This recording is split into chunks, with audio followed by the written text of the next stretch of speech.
Hi guys, welcome back to Tollywood tossers. ఎలా ఉన్నారు? So IPL season start అయిపోయింది and already video start చేసాం మేము. And initial matches preview as well as మా RCB team గురించి కూడా ప్రివ్యూ ఆల్రెడీ వచ్చింది. Do check out the video, check out చేయకపోతే. సో ఈ వీడియోలో మనం తమ్నేల్ చూసినట్టయితే మీకు అర్థమైపోయి ఉంటది. సిఎస్కే టీం గురించి మాట్లాడదాం. All new CSK, daddy's army అని ఒకప్పటి సిఎస్కే నుంచి ఇప్పుడు అంతా యూత్ టీం అయిపోయింది. యంగ్స్టర్స్ తోటి నింపేశారు. సో ఆ టీం ని అనలైజ్ చేద్దాం, ఎట్లుంది, ఏంది, స్ట్రెంగ్స్ ఏంటి. లాస్ట్ టైం యాక్చువల్ గా చాలా మిస్ అయింది. సో ఈసారి అవి కవర్ చేస్తారా, ప్లే ఆఫ్స్ కి చేరుకుంటారా లేదో చూద్దాం. ఓకే, సో అంతకు ముందు మీరు కొత్తగా వచ్చినట్టయితే, మా కంటెంట్ మీకు నచ్చినట్టయితే తప్పకుండా లైక్ చేయండి, షేర్ చేయండి, సబ్స్క్రైబ్ చేయండి. So yeah, let's get in to the video.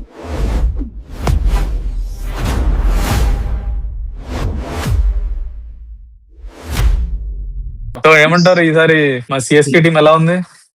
ఏముంది, మామూలుగానే ఉంది. బౌలింగ్ లేదు, కానీ బౌలింగ్ ఎప్పుడు సిఎస్కే అలాగే ఉంటది, కానీ వాళ్ళు నెట్టుకొని వచ్చేస్తారు. చూద్దాం. మెయిన్ ఏంటంటే ఈసారి మీరు విన్నారో లేదో తెలియదు, కానీ ఎంఎస్ ధోని అసలు ప్లేయింగ్ లెవెల్ లో ఉండడంట. చూద్దాం అది. మాట్లాడదాం, అన్ని మాట్లాడదాం. యాక్చువల్ గా బౌలింగ్ గురించి వద్దాం. ఫస్ట్ అయితే ఇప్పుడు ఆప్షన్ తర్వాత ఆల్రెడీ మేము వీడియోస్ చేసాం, మీరు చూసే ఉంటారు. ఆప్షన్ లో చేసిన మోస్ట్ వాల్యుబుల్ బైస్ వచ్చేసి రెండు. వాల్యుబుల్ అంటే అమౌంట్ పరంగా. సో రెండో వచ్చేసి యంగ్స్టర్స్ మీద అమౌంట్ అరౌండ్ 28 crores ఇన్వెస్ట్ చేశారు, కార్తిక్ శర్మ అండ్ ప్రశాంత్ వీర్ మీద.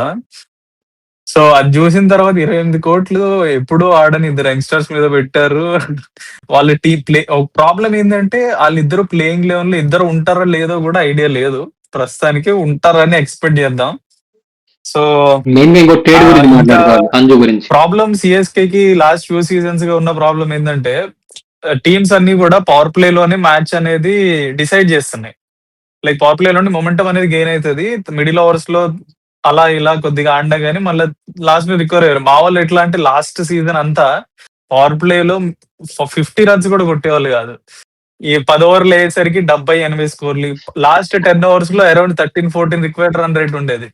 అది చాలా పెద్ద మైనస్ అయిపోయింది లాస్ట్ సీజన్ లో. సో సంజుని ట్రేడ్ చేయడం అనేది బిగ్గెస్ట్ ప్లస్. ఓపెనింగ్ లో సంజు ఉండడం వల్ల సో ఆ లోట్ అనేది తీరుతుంది. మంచి పవర్ ప్లే లో మంచి స్టార్ట్ అనేది లభిస్తుంది. సో అది మాస్టర్ స్ట్రోక్ అని చెప్పాలి. ఇనిషియల్ గా అంత అర్థం కాలేదు, కానీ కొద్దిగా అనలైజ్ చేస్తే ఇట్స్ రియలీ మాస్టర్ స్ట్రోక్. సరే, జడ్డు వాల్యుబుల్ ప్లేయర్ మిస్ అయ్యాడు, శామ్ కరణ్ మిస్ అయ్యాడు, కానీ సంజు చాలా వాల్యూ యాడ్ చేస్తాడు. So along with Sanju, the two youngsters ఇంకెవరు, Matt Henry, Zak Foulkes and Sarfaraz Khan initial గా మేబీ ప్లేయింగ్ లో ఉండకపోవచ్చు, బట్ ఒక మంచి ఎడిషనే. సో వీళ్ళు ఇంకా spinners, Shreyas Gopal and Rahul Chahar spinners add అయింది. కాకపోతే ప్రాబ్లం ఏంటంటే ఇప్పుడు చెన్నైలో స్పిన్ పిచ్ లేదు, దాన్ని బ్యాటింగ్ పిచ్ చేస్తారు. సో స్పిన్నర్స్ ఉండడం అనేది పెద్ద ప్లస్ అవ్వకపోవచ్చు ఈసారి. మంచి స్పిన్నర్స్ ఐసీసీ టోర్నమెంట్ కాబట్టి చెన్నైలో బ్యాటింగ్ పిచ్ చేసినట్టున్నారు, కానీ మళ్ళీ మీరు మీ స్క్వాడ్ స్ట్రెంత్ బట్టి దాన్ని స్పిన్నింగ్ పిచ్ కూడా మార్చుకోవచ్చు కదా. మార్చుకోవచ్చు, బట్ ఇనిషియల్ గా ఇప్పటి వరకు వచ్చిన టాక్స్ అండ్ ఇన్సైడ్ టాక్స్ ఇవన్నీ చూస్తే పక్కా బ్యాటింగ్ పిచ్ అంటున్నారు. స్పిన్ ఫ్రెండ్లీ ఉండదు అని అన్నట్టు టాక్స్ వస్తున్నాయి. సో చూద్దాం. లాస్ట్ సీజన్ మీకు బిగ్గెస్ట్ మైనస్ ఏంటంటే రుతురాజ్ గైక్వాడ్ ఇంజూర్ అవ్వడం. రుతురాజ్ ఇంజూర్డ్ అవ్వడం ఏందో కానీ మీ టాప్ ఆర్డర్ నువ్వు అన్నట్టు పవర్ ప్లేలో స్కోర్స్ రాకపోవడము, అందరు అవుట్ అయిపోవడము, అది బిగ్గెస్ట్ మైనస్ రుతురాజ్ ఇంజూర్డ్ అవ్వడం. సో కాదన్నా, రుతురాజు ఇంజూర్ అవ్వడం కాదు, ఇంజూర్ చేశారు అన్నట్లు కూడా టాక్స్ వచ్చాయి అప్పుడు. కాదు, ఈసారి సంజు వచ్చాడు మొన్న వరల్డ్ కప్ లో గెలిపించాడు, ప్లేయర్ ఆఫ్ ద టోర్నమెంట్ అంటున్నావు, కానీ నాకెందుకో ఈసారి ఈ సీజన్ లో సంజు ఆడడేమో అనిపిస్తుంది వరల్డ్ కప్ ఆడినంత. ఎందుకు అనిపిస్తుందిరా? నీ మైండ్ సెట్ అలా ఉంది. అంత మంచి ఫామ్ లో ఉన్నాడు, ఎప్పుడు లేనిది సంజు ఒక క్లియర్ మైండ్ తో ఆడుతున్నాడు. జనరల్ గా ఎప్పుడు ఆడమే లైక్ ఊపడమే అన్న మైండ్ సెట్ లో ఉండే Sanju clear frame of mind తోటి బాధ్యతగా, రెస్పాన్సిబుల్ గా కొత్తగా ఆడుతున్నాడు. ఎంతకంటే ఏం కావాలి? నువ్వు ఎప్పుడైనా చూడు, కొంచెం అప్స్ ఉంటాయి, డౌన్స్ ఉంటాయి. సో మొన్న అప్ వచ్చింది కాబట్టి ఈసారి ఐపీఎల్ సీజన్ లో డౌన్ ఉంటది. ఎందుకంటే సంజు పేరే ఇన్కన్సిస్టెంట్ కి సంజు మారిపోయారు. ఇలాంటివన్నీ ఇలాంటివన్నీ తట్టుకొని ఇక్కడ నిలబడ్డాడు రా. తొక్కేశారు రా వరల్డ్ కప్ లో, కానీ నిలబడ్డాడు. మీలాంటి వాళ్ళందరినీ దాటుకొని వెళ్ళి మ్యాన్ ఆఫ్ ది టోర్నమెంట్ కొట్టాడు. ఐపీఎల్ లో కూడా అదే అవుతుంది. కానీ చూద్దాం. సంజు చూద్దాం. ఇంకోటి ఏంటంటే మనం ఎక్స్పెక్ట్ చేసినప్పుడు సంజు ఆడాలనుకున్నప్పుడు ఆడతా, అదొకటి ఉంటది. యా మోస్ట్లీ ఈ సీజన్ ఆడే సీజన్ అయితే ఉంటుంది. ఎందుకంటే లాస్ట్ 2 సీజన్స్ నుంచి కూడా సిఎస్కే యాక్చువల్ గా సరిగ్గా పర్ఫార్మ్, ఎక్స్పెక్టేషన్స్ పక్కన పెడితే ప్లే ఆఫ్స్ కూడా క్వాలిఫై అవ్వకపోవడం అనేది చాలా పెద్ద మైనస్. అండ్ లాస్ట్ సీజన్ ఇంకొక పెద్ద మైనస్ ఏమనిపించిందంటే సిఎస్కే మ్యాచ్లు చూడడానికి బాధగా ఉండేది. ఈయన- ఓడిపోవడం అనేది పక్కన పెడితే ఇంటెంట్ ఉండేది కాదు. మ్యాచ్ అక్కడ రిక్వైర్డ్ రన్ రేటు 11, 12, 14 పోతుండే. వచ్చిన వాళ్ళందరూ సింగిల్స్ తీయడమే. ఇంటెంట్ అనేది కనపడలేదు. ఈవెన్ ఫ్రమ్ ధోని నుంచి కూడా కనపడలేదు అది, మిగతా ప్లేయర్స్ నుంచి కూడా. అది ఒక చాలా పెద్ద బాధ కలిగించింది. కానీ ఈసారి మంచి హిట్టర్స్ ఉన్నారు కాబట్టి, యంగ్స్టర్స్ ఉన్నారు కాబట్టి, ఎస్పెషల్లీ ఏదైతే లాస్ట్ సీజన్ లో లేటర్ ఆఫ్ ద టోర్నమెంట్ లో తీసుకొచ్చారో అప్పుడు ఇంటెంట్ వచ్చింది. ఇప్పుడు టీం అంతా యంగ్స్టర్స్ ఉన్నారు కాబట్టి I hope it will change. Last year last year ఇంకోటి మీ వాళ్ళు ఆడడం మానేసి ప్లేయర్స్ ని ఎత్తుక్కోవడం మొదలు పెట్టారు లాస్ట్ సీజన్. ఇది ఎలా పోయిందిలే అని ఆ ఎత్తుక్కోవడంలో డివార్డ్ ప్రివిస్ ని 2-3 ప్లేయర్లు పట్టుకున్నారు యంగ్స్టర్స్ ని. ఓకే ఫైన్, ప్లేయింగ్ లెవెల్ గురించి మాట్లాడదాం. నేను కూడా they will start with Sanju and Mhatre, and one down Gaikwad వస్తాడు. అండ్ నెక్స్ట్ మిడిల్ ఆర్డర్ లో బాగా స్పిన్నర్స్ బాగా ఆడే డివాల్ బ్రేవిస్ అండ్ శివం దుబే. 6 లో నేను అనుకోవడం కార్తిక్ శర్మను ఆడిస్తారు అనుకుంటున్నా. అండ్ 7 లో ప్రశాంత్ వీర్. ధోని at 8, కానీ 8 కరెక్ట్ పొజిషన్ కాదు అనిపిస్తా ఉంటది, కానీ అదే జరిగేలా ఉంది. మళ్ళా ధోని 8 లోనే వస్తాడు అనిపిస్తుంది. మళ్ళీ ధోని అండ్ వస్తాడా రాడా? లేదు ఆడతాడు. ఇనిషియల్ గా అయితే ఆడతాడు. మేబీ టీమ్ స్ట్రాంగ్ గా ఉంది, తన అవసరం లేదు అనుకుంటే కూడా ఆడతాడు. బట్ పర్ఫార్మ్ చేయకపోతే he might not play.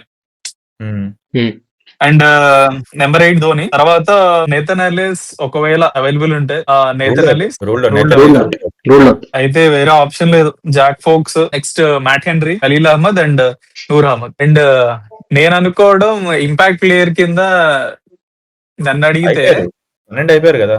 Dhoni number 8, Jack Foakes. అవునవును అయిపోయారు. జస్ట్ ఇంపాక్ట్ ప్లేయర్స్ నేమ్స్ చెప్తున్నాడు. సబ్స్టిట్యూట్ ఇంపాక్ట్ ప్లేయర్ 12 అయిపోయారు కదా, కానీ బ్యాటింగ్ లో ఎవరో ఒకరు కూర్చోవాలి కదా. నేను అనేది ఏంటంటే జనరల్ గా ఇప్పుడు వికెట్ కీపింగ్ ధోని చేయాలా లేకపోతే సంజు చేయాలా అనేది ఒక డిబేట్. ఆల్మోస్ట్ నాకేమనిపిస్తుంది సంజు చేస్తే బాగుంటది అనిపిస్తుంది at this moment. Dhoni actual గా దగ్గరలో ఉంటాడు కాబట్టి, లైక్ ధోని అనుకుంది కూడా ఇదే, ఒక టీం ని ఫామ్ చేసి తను వెళ్ళిపోతుండగా ఒక మంచి టీం ని ఫామ్ చేసి వికెట్ కీపర్ ని కూడా మంచి వికెట్ కీపర్ ఉండగా తను వెళ్ళిపోదాం అనుకుంటున్నాడు. So I think this is the right time. Dhoni impact player గా ఉండి, సంజు వికెట్ కీపింగ్ లో ఉండి, ఒక from the dugout insights pass చేస్తూ I think he can make this team really good. So going forward అది అనుకుంటున్నా, చూద్దాం ఎట్లయితుందో. కాదు, ఇంతకీ మీ 5 బౌలర్స్ ఎవరు? మ్యాట్ హెన్రీ అన్నావు, Matt Henry, Jamie Noor Ahmad, Khaleel Ahmed, Zak Foulkes, Prashant Veer. Prashant Veer bowling వేస్తాడా? ఆల్రౌండర్స్ వాళ్ళిద్దరు. జడ్డూకి రీప్లేస్మెంట్. సో ప్లేయింగ్ లెవెల్ లో పక్క ఆడాలి. Primary skill batting bowling? Primary bowling నేను యాక్చువల్ ఫిగర్ చూస్తే ఎకానమీ బాగుంది లైక్ యూపీ టోర్నమెంట్ లో. అండ్ బౌలింగ్ వికెట్స్ తక్కువగానే ఎకానమీ చాలా బాగుంది. ఓకే, సో అది. అండ్ స్ట్రెంత్ వచ్చేసి ఆబ్వియస్ గా బ్యాటింగే. బౌలింగ్ ఒకటి గుర్తుపెట్టుకోవాలి, సిఎస్కే బౌలింగ్ లో ఎప్పుడు కూడా స్టార్ పర్ఫార్మర్స్ పేర్లు కనపడవు. కాకపోతే ఉన్న టీమ్ తో ఎప్పుడు కూడా నెట్టుకు వచ్చేస్తారు ఫైనల్ దాకా. గతంలో జరిగింది అదే. దీపక్ చాహర్ గాని, అంతెందుకు 23 లో తుషార్ దేశ్ పాండేతో ఫైనల్ లోకి వచ్చి ఫైనల్ గెలిచారు. సో వీ నెవర్ నో, అలాంటి పర్ఫార్మెన్స్ ఒకవేళ రాబట్టగలిగితే ఈ బౌలింగ్ తోనే నెట్టుకు రావచ్చు. బట్ బౌలింగ్ అనేది ఒకటి తక్కువ కనిపిస్తుంది. సో ఈసారి ఎవరు key player to watch out for CSK this season? ఏమంటాం మౌలి? నాకైతే ఇంకా మెయిన్ సరే డివార్డ్ బ్రేవిస్ 1-2 డౌన్ పడతాడు కదా. సో డివార్డ్ బ్రేవిస్ ఈసారి గట్టిగా పర్ఫార్మెన్స్ ఇచ్చాడు. I will go with Dewald Brevis. నేనైతే the player I watch out for is Noor Ahmad. ఎందుకంటే మిడిల్ ఓవర్స్‌లో నూర్ అహ్మద్ వికెట్స్ తీస్తేనే కొద్దిగా గొప్ప సీఎస్‌కేకి ఛాన్స్ ఉంటదనిపిస్తుంది. సో, నూర్ అహ్మద్. నువ్వు? కార్తిక్ శర్మ. నాకైతే clutch man Shivam Dube. Clutch man Shivam. As a player చాలా మెచ్యూర్ అయ్యాడు Shivam Dube. Crucial innings, crucial time లో చాలా బాగా ఆడుతున్నాడు. ఇండియన్ టీమ్ లో మేబీ ఎక్కువ టాప్ బ్యాట్స్మెన్ ఉండడం వల్ల అంత ఛాన్స్ రాకపోవచ్చు. బట్ సిఎస్కే లో I think he will get the chance. ఎక్కువ బాల్స్ ఫేస్ చేసే ఆపర్చునిటీ వస్తుంది. అండ్ ఉన్న ఫామ్ లో పక్కా he will be the clutch man అనిపిస్తుంది. మీరేమనుకుంటున్నారు? Do comment in the comment section.